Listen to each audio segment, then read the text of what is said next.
This happened a few months ago. I was driving home from a weekend visiting some friends who live a few hours away. It was late, probably around 10 p.m., and the highway was pretty empty. Just me, the dark road, and a couple of cars that came and went. Nothing unusual. About an hour into the drive, I noticed a pair of headlights in my rearview mirror. They weren't too close, but they were steady, staying behind me no matter how fast or slow I went. At first, I didn't think much of it. It's a highway. People go the same way all the time. But after another 15 minutes of them following at the same distance, I started feeling weird about it. I changed lanes to see if they'd pass me, but they changed lanes too. Still not right behind me, but definitely following. I sped up a little just to test the waters. They sped up too. At this point, I was officially freaked out. I tried telling myself I was just being paranoid. Maybe they were going to the same place as me. Maybe they didn't even notice they were making me uncomfortable. But deep down, I knew something was off. About 20 minutes later, I saw an exit for a gas station, so I decided to pull off. If they followed me there, I'd know for sure something wasn't right. I took the exit, slowing down as I approached the gas station, and sure enough, the car followed. My stomach dropped. The gas station was one of those small, old ones, just a couple of pumps and a tiny convenience store. I pulled into the lot, parked by the entrance, and pretended to check my phone. The car pulled in a few seconds later and parked at a pump, but no one got out. Now I was panicking. Why weren't they getting gas? Were they waiting for me to get out of my car? I stayed put, my heart racing, trying to figure out what to do. Should I drive off? Should I go inside? I felt trapped. After a few minutes, the car finally moved, but instead of leaving, they drove to the other side of the lot and parked again, still not getting out. At this point, I was shaking. I decided to call my friend. I didn't want to sound dramatic, but I needed someone to know what was going on. "Hey," I said, trying to keep my voice calm. "I think someone's following me." "What? Are you serious?" my friend said. I explained what was happening, and they told me to stay on the line and call the police if I felt unsafe. While we were talking, I saw the car start moving again. This time, it pulled out of the lot and parked on the side of the road, just outside the gas station. The headlights were off now, which somehow made it even creepier. "I think they're waiting for me to leave," I whispered into the phone. "Don't go anywhere yet," my friend said. "Stay where it's lit." I nodded, even though they couldn't see me, and kept watching the car. After a few minutes, a guy got out. He looked normal enough, jeans, hoodie, baseball cap, but the way he was walking toward the gas station felt deliberate, like he had a purpose. I stayed in my car, trying not to make eye contact as he walked past. He went into the convenience store, but he didn't stay long. A minute later, he came back out and started walking toward my car. My friend was still on the line. "He's coming toward me," I whispered. "Lock your doors," they said. The guy stopped about 10 feet from my car and just stood there, like he was waiting for something. My heart was pounding so hard I thought it might burst. Then, after what felt like an eternity, he turned and walked back to his car. He got in, but he didn't leave. He just sat there, headlights off, like he was watching me. I couldn't take it anymore. I told my friend I was going to drive to the nearest police station. They agreed it was the safest option. I started the car, pulled out of the lot, and headed back to the highway, keeping my eyes on the rear-view mirror. Sure enough, the car followed me. Now I was terrified. I sped up, trying to put some distance between us, but they sped up too. I switched lanes, they switched lanes. I took the next exit at the last second, hoping they wouldn't have time to follow, but they did. My hands were shaking so badly, I could barely hold the wheel. I finally saw a sign for a police station and turned into the lot, parking right in front of the entrance. The other car pulled into the lot too, but stopped at the far end. I sat there, watching them, waiting to see what they'd do. After a few seconds, they backed up and sped off, tires screeching as they left the lot. I ran inside and told the officer at the desk what had happened. They asked if I'd gotten the license plate number, but in my panic, I hadn't. They said they'd keep an eye out for the car and offered to have someone follow me home, but I told them I'd just find a nearby motel for the night. I never saw that car again, and I still don't know what they wanted. Maybe it was just a coincidence, or maybe it was something much worse. All I know is, ever since that night, I've been way more cautious when I'm driving alone.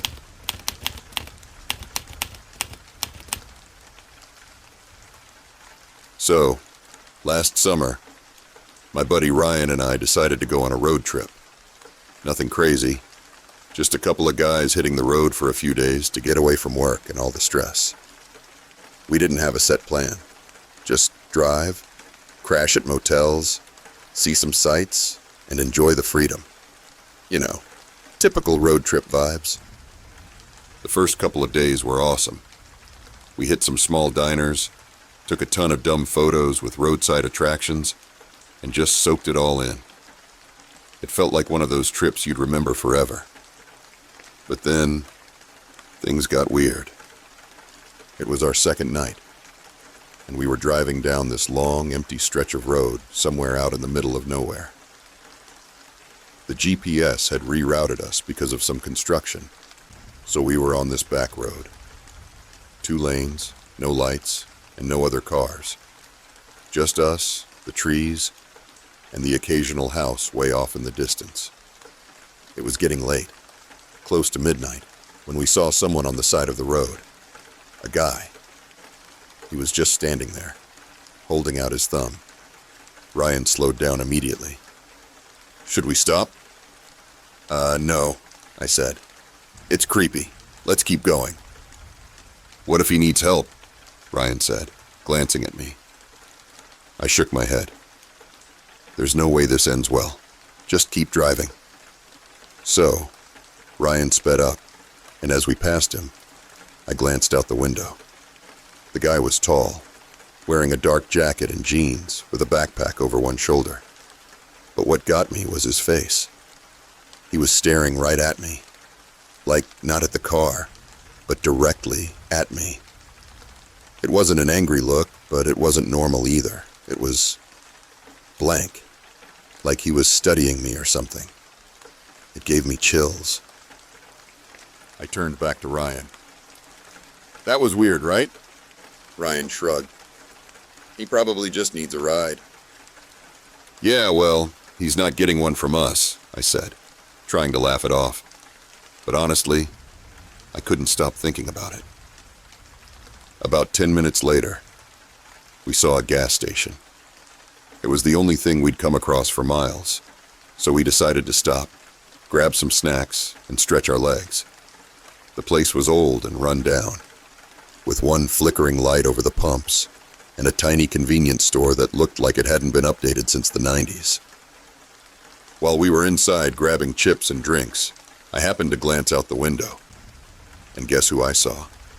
The hitchhiker. He was standing across the street, under a streetlight, just staring. Not moving, not trying to cross the road, just standing there, looking straight at the gas station. "Ryan," I said, nudging him. "That guy's here." Ryan came over and looked. "No way. How did he get here so fast?" That's the thing. It didn't make sense. We hadn't seen any cars pass us, and there was no way he could have walked that distance in the time it took us to get there. My stomach was in knots. The guy behind the counter noticed us staring and asked, "Everything okay?" "There's a guy out there," I said. "We saw him hitchhiking earlier, and now he's just standing there." The cashier walked over, looked out the window, and then turned back to us. "There's no one out there." I looked again, and the hitchhiker was gone. We paid for our stuff and got back in the car, but I couldn't shake the feeling that something was off. Ryan tried to brush it off, saying maybe it was just a coincidence or we were imagining things, but I could tell he was freaked out too. We decided to just keep driving until we found a motel. About an hour later, we finally saw one of those cheap motels on the side of the road, the kind with a big neon sign that buzzes and flickers. We pulled in, checked in with the night clerk, and got a room. It wasn't great. Old carpet, saggy beds, and a weird smell. But at that point, we didn't care. We were exhausted. I crashed pretty hard, but around 3 a.m., I woke up to this weird tapping sound. It wasn't loud, just faint, like someone tapping on the window. I froze for a second, trying to convince myself it was just the wind or something. But then it happened again. Tap, tap, tap. "Ryan," I whispered, trying to wake him up, but he just groaned and rolled over. I got up slowly and walked over to the window. The blinds were drawn, but the tapping was definitely coming from the other side. My heart was racing, but I reached out and pulled the blinds back. No one was there. But then I noticed something. On the glass, in the condensation, was a single handprint. Large, smudged, and fresh. I stepped back, my chest tightening. I didn't even bother trying to wake Ryan again. I just sat on the bed, staring at the window until the sun came up. As soon as it was light, I shook Ryan awake and said, "We need to leave. Now." He didn't argue. We packed up, skipped the free breakfast, and hit the road. Neither of us said much for the next few hours, but I could tell we were both on edge. To this day, I have no idea what happened. Was the guy following us? Did he even know we were the same car that passed him? I don't know. But every time I drive down a quiet road at night, I can't help but look out for hitchhikers. And I never, ever stop. Last year, I was driving back home after a solo road trip. I'd spent a few days exploring small towns and stopping at roadside diners, just trying to clear my head. The last day was a long stretch of highway through mostly empty countryside. It was one of those roads where you don't see another car for miles, and the scenery is just endless fields and the occasional cluster of trees. It was late afternoon when I noticed the van. It was an older, white van with no windows in the back. I didn't think much of it at first. It passed me on the left and then slowed down, hovering a little in front of me for a few minutes before pulling ahead. Weird, but not alarming. People drive like that sometimes, right? I figured that was the last I'd see of it, but about 20 minutes later, I noticed it again. It was parked on the shoulder, maybe 100 yards ahead, with its hazard lights blinking. As I passed, I saw the driver standing outside, looking like he was checking the tires or something. He didn't wave for help, didn't even look at me, just stood there. I kept driving. Another hour passed, and I'd almost forgotten about the van. The sun was starting to set, and I was trying to focus on finding a decent spot to stop for the night. That's when I noticed headlights coming up fast behind me. The same van. It sped up and passed me again, only to slow down once it was a few car lengths ahead. It felt deliberate this time, like they were waiting for me to catch up. My stomach started to knot. I eased off the gas, trying to put some distance between us, but they matched my speed. Now I was on edge. This wasn't random. I took the next exit, which led to a small town. The van kept going straight, and I let out a breath of relief. Maybe I was just being paranoid. I pulled into a gas station to refuel and stretch my legs. It was one of those tiny, run-down places with a single pump and a flickering light over the sign. As I was finishing up, I saw it. The white van, turning into the gas station lot. My heart dropped. I got back in my car and locked the doors, trying not to look panicked. The van pulled up to the other side of the lot, and the driver just sat there. He didn't get out, didn't go to the pump. He was just watching. I told myself to stay calm. I started my car and pulled back onto the highway, keeping an eye on the rearview mirror. Sure enough, the van pulled out behind me. Now I was scared. It wasn't just coincidence anymore. This guy was following me. I kept driving, trying to come up with a plan. I didn't want to stop again, but I couldn't drive forever.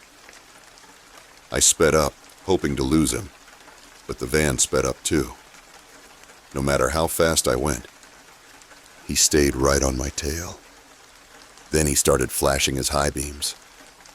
At first, I thought maybe he was trying to signal me that something was wrong with my car, but I knew better. This wasn't a friendly warning. This was intimidation. He flashed the lights on and off, again and again, and then started honking. My hands were shaking. I gripped the wheel tighter, trying to think of what to do. There were no other cars, no exits, no signs of life. Just me and this guy in the van. Finally, I saw a sign for a rest area a mile ahead. I didn't want to stop, but I figured it was better than staying alone on the road. Maybe someone would be there, or at least I could get into a public space. I pulled into the rest area, my heart racing.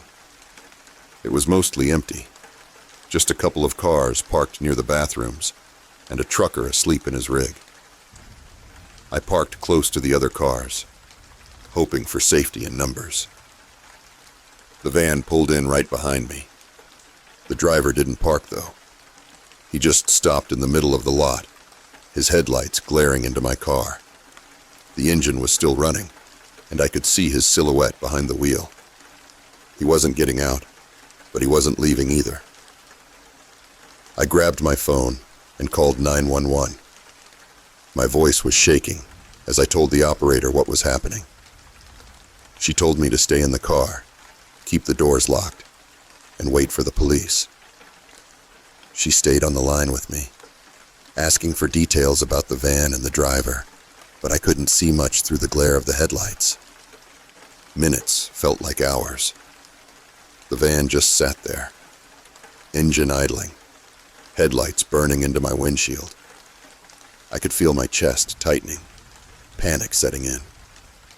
Then, out of nowhere, the van's lights went off. The engine revved, and it sped out of the lot. I didn't move. I stayed on the line with the operator until the police arrived about 10 minutes later. They took my statement and promised to patrol the area, but there wasn't much they could do without a license plate or clear description of the driver. I ended up following the police to the next town and checking into a motel. I didn't sleep much that night, and I left before dawn, taking a completely different route home. To this day, I don't know who was in that van or what they wanted, but I can't shake the feeling that if I hadn't gone to that rest area, or if the police hadn't shown up in time, it could have ended very differently. Now, every time I go on a road trip, I'm hyper aware of every car around me,